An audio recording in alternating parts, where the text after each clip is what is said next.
무조건 하면 좋은 자원봉사? NO! 생각하고 고민하는 자원봉사? 예!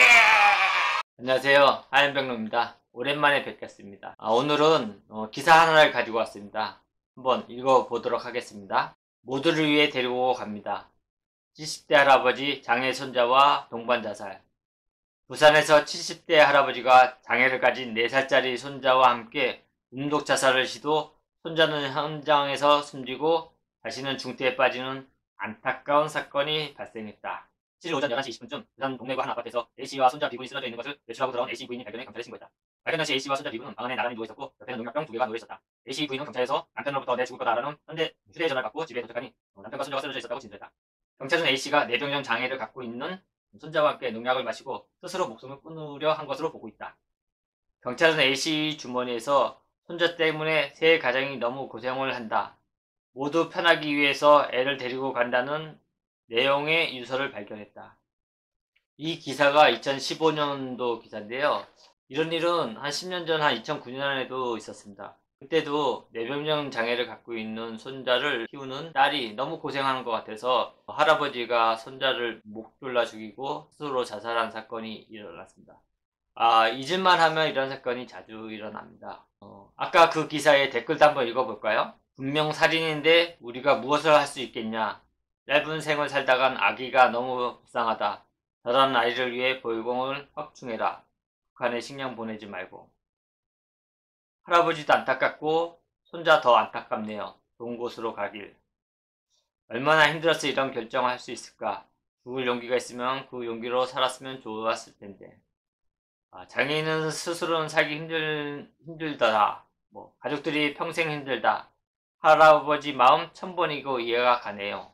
또 이런 사건이 일어나면 미디어에서는 이렇게 방송을 합니다. 70대 할아버지가 장애를 가진 손자 때문에 가족들이 너무 고통을 받아 손자를 죽이고 자신도 자살하는 안타까운 일이 발생했습니다. 주변 이웃들의 인터뷰는 이렇게 나옵니다.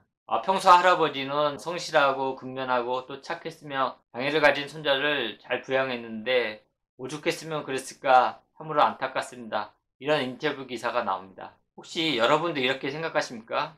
저는 이런 사건이 일어날 때마다 장애 때문에 일어난 안타까운 사건이라고 뉴스에 보도를 하고 또 그것을 바라보는 대다수의 사람들의 시각에 대해서 굉장히 분노를 느낍니다. 생각보다 많은 사람들이 장애를 가진 가족이 생기면은 미리 삶을 비관하고 양육에 대한 부담 때문에 실제 최선을 다하지 않고 이런 끔찍한 일이 일어납니다. 제가 장애 당사자가 아니라서 감히 확정지어서 말씀드릴 수는 없지만 그래도 오랫동안 장애인들과 함께 해왔던 제 경험으로 이런 일이 생길 때마다 왜 끊임없이 이런 비극이 반복되는지 생각해 보았습니다. 우선 장애에 대한 인식이 너무나 부정적입니다. 장애를 가진 아이를 키우는 가족은 틀림없이 경제적으로 힘들고 주변으로부터 무시당하고 가족 전체가 다 불행할 것이라고 단정을 짓고 있습니다. 그래서 그 가정에 무슨 안 좋은 일이 생기면 장애를 가진 아이 때문이라고 너무나 쉽게 판단하고 결론 지어 버립니다. 세상의 모든 일은 수백 가지의 원인과 우연이 겹쳐서 비로소 하나의 사건이 일어납니다. 예를 들어 제가 길을 가다가 돌부리에 부딪혀 이마에 피가 났습니다. 제가 넘어져 이마에 피가 나기까지는 그 수많은 길 중에서 돌부리가 있는 그 길을 선택했고 다른 사람은 다 무사한데 저는 하필은 그 돌부리 앞에서 다리가 삐끗해서 넘어졌고 또 하필이면 넘어질 때 이마 쪽에 모서리에 부딪혀 피가 나고 이 모든 우연들이 하나라도 어긋나면은 저는 최소한 넘어졌을 때 피가 나는 일은 없었을 것입니다. 이렇게 한 번 넘어지는데도 여러 가지 원인과 우연이 겹쳐 일어나게 됩니다. 그런데 장애를 가진 손자를 죽인 할아버지를 미디어에서는 너무나 쉽게 장애 때문에 그런 선택을 했다고 단정지어 보도하고 또 그것을 바라보는 시청자들은 오죽했으면 그랬을까 라고 안타깝게 생각하지만 이해는 간다는 식으로 치부해버립니다. 이렇게 장애를 살해하고 주변으로부터 위로를 받고 이해를 받는 것이 폭력적인 사회가 돼서는 안 됩니다. 이런 사건은 그냥 장애에 대한 잘못된 인식을 가진 노인이 가족을 살해한 사건으로 봐야 됩니다. 장애 가족을 가진 모든 사람들이 그 노인 같은 선택을 하지 않습니다. 물론 가족 중에 장애를 가지고 태어난 사람이 있으면 주변 사람이 힘이 듭니다. 저는 아무것도 아닌 일처럼 장애는 단순히 그냥 불편한 것 뿐이에요 라고 말씀드리진 않겠습니다. 왜냐하면 분명히 장애를 가지신 분들 중에서는 힘들게 사는 분도 많기 때문입니다. 그러나 저는 그렇게 힘들게 사는 이유가 꼭 그 장애 때문만이 아니라 장애에 대한 주변의 잘못된 인식으로부터 오는 그 불합리와 차별 때문에 더 큰 원인이라 생각을 합니다. 아마 저 손자를 죽인 70대 노인은 평소에도 장애인을 부자라고 말하고 또 무시하고 멸시하고 그도 아니면 그냥 불쌍한 사람으로만 평소 생각해왔을 것입니다. 그러다 어느 날 갑자기 자신에게도 장애 가족이 생기니 이 세상 끝났다 싶었을 것입니다. 그리고 막상 몸이 불편한 가족을 좀 돌보다 보니 자신이 평소 늘 그렇게 생각해왔던 것처럼 주변으로부터 무시받거나 멸시당하지 않을까 부끄럽게 생각했을지도 모릅니다. 그리고 장애를 가진 손자를 죽이는 것이 다른 가족을 위한 일이라고 확신하고 살인이란 책임을 자신이 지면 다 끝나는 것으로 생각했을지도 모릅니다. 그래서 저는 그 노인이 평소 장애에 대한 인식을 잘못 가졌다고 생각하고 있습니다. 그리고 이런 끔찍한 사건을 경험하고 살아남은 다른 가족들은 과연 마음 편히 살 수 있을까 그런 생각을 해봤을까요?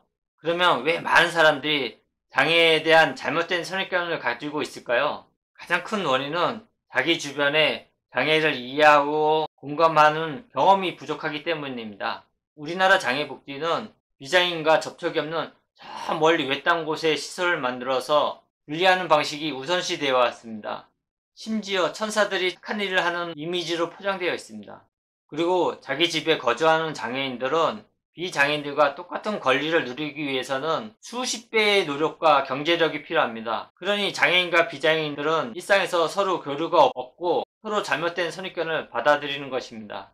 특히 그 잘못된 정보는 뉴스나 드라마나 영화에서 많이 제공하고 왜곡된 장애인식을 주는 장본인들입니다. 동정의 대상이나 인간 승리의 스토리가 아닌 인류일에 사람이면 누구에게나 일어날 수 있는 현상임을 알아야 합니다. 장애를 가지신 분 중에서는 힘들게 사신 분도 있고 행복하게 사시는 분도 있습니다. 그러나 분명한 것은 장애인이든 비장애이든 각자 자신이 처한 환경에서 최선을 다해서 열심히 행복해지려고 노력하는 것입니다. 단순히 장애 때문에 절대적으로 불행하고 심지어 살인과 자살을 생각해야 될 일이 아니라는 것을 알아야 합니다. 장애를 살인하고 또 동정하고 그것을 위로하며 장애 때문에 이 모든 불행이 일어났다고 미리 겁먹지 않도록 장애에 대한 인식폭을 넓히고 주변의 장애인들과 교류하는 시간을 많이 가졌으면 좋겠습니다. 그럼 또 다음에 뵙겠습니다. 감사합니다.